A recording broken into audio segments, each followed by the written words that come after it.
လောကမှာအရာရာကိုဆရာမပါဘဲနဲ့အသိနိုင်ဆုံးပုဂ္ဂိုလ်ကမြတ်စွာဘုရားပဲအကြီးကျယ်ဆုံးအရာကတော့မေတ္တာတရားပဲမေတ္တာထားကြပါအရေးအကြီးဆုံးအချိန်ကတော့တည်ခြင်းတရားနဲ့ရင်ဆိုင်ရတဲ့အချိန်ဟာအရေးအကြီးဆုံးပဲဘဝမှာအကြီးမားဆုံးအမားကဘာလဲလို့မေးရင်နောင်နာရစရာတွေလုပ်ခဲ့မိပြောခဲ့မိတွေးခဲ့မိတာပါပဲလောကမှာအလွယ်ဆုံးအလုပ်ကတော့သူတစ်ပါးကိုအပြစ်ရှာတာအပြစ်ပြောတာဝေဖန်တိုက်ခိုက်တာကအလွယ်ဆုံးပါပဲဘဝမှာအညံ့ဖြင်းဆုံးစိတ်ထားကဘာလဲလို့မေးရင်သူတစ်ပါးဘာလို့မနာလို့ဖြစ်နေတာ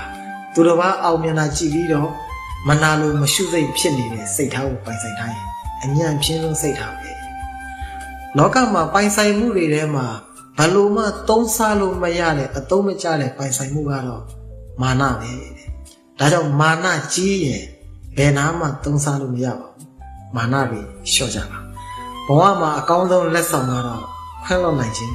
ဒါကြောင့်ခွင့်လွှတ်နိုင်အောင်ကြိုးစားကြပါဘဝအတွက်အကောင်းဆုံးမိတ်ဆွေကတော့တတိပဲဘာပဲလုပ်ဘာပဲပြောဘာပဲတွေးတတိမလွတ်စေနဲ့ဒါဆိုရင်ဘဝဟာအေးချမ်းလိမ့်မယ်